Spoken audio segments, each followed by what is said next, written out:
What's going on, everybody? I'm Bill. And I'm Tim. And we are going to try and demystify all of the adjustments that you have on a modern day high performance shock.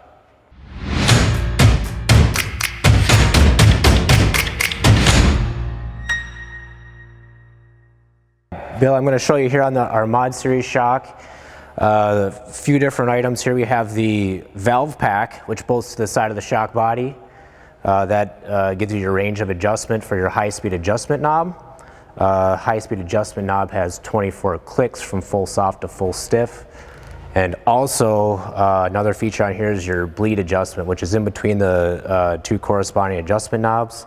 That's going to be your low-speed adjustments. So low speed, high speed, I've heard that term. Well, I work at a shock place, but otherwise, I mean, that's a common term that you hear in shock valving is high speed and low speed, and it can be really easily misinterpreted as like vehicle speed.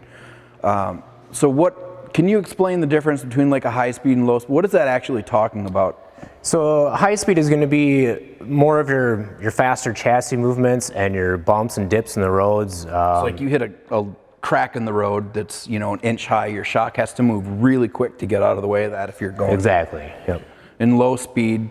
Low speed is going to be your slower chassis movements, you know, with body roll, body dive and squat, you're going to be utilizing that low speed adjustment when tuning those. Okay, so, and you mentioned bleed. Now bleed is?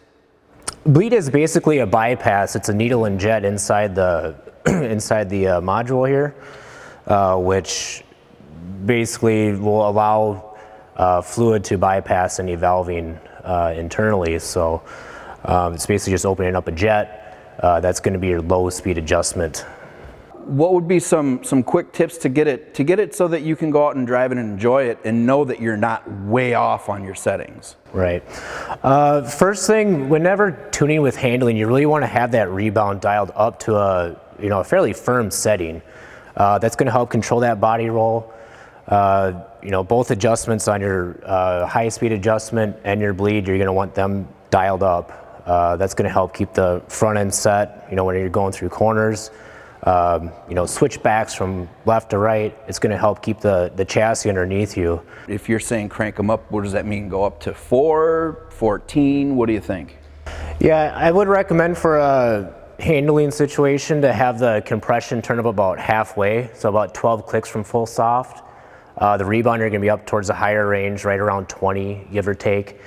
And then if you want to make adjustments on it, I recommend going at least 2 to 3 clicks. That should be a noticeable change to see if it's going to, be effective for you.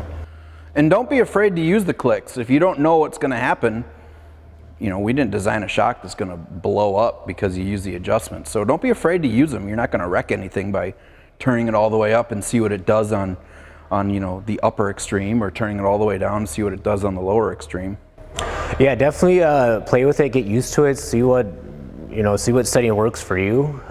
Get used to the high and low speed adjustments on what they do and how they affect your car. And it's a great piece, and definitely tune it in really good for handling. The more, it's an experience thing. The more you play with the shocks and the more you experiment with different things, the more you learn about what those adjustments are doing. So don't be afraid of it. We do have a valve pack here, just to show you what is with how to interchange these. There's just 5 screws on each valve pack. So if you get out of the range of adjustment on one, you can just swap it out to a firmer one or softer one, whichever direction you're going. Pretty simple, you can do it right on the car. For handling vehicles where you're doing autocross or road racing and stuff, you most likely want to go with a high or the firm valve pack on rebound to get that higher rebound force. Nice.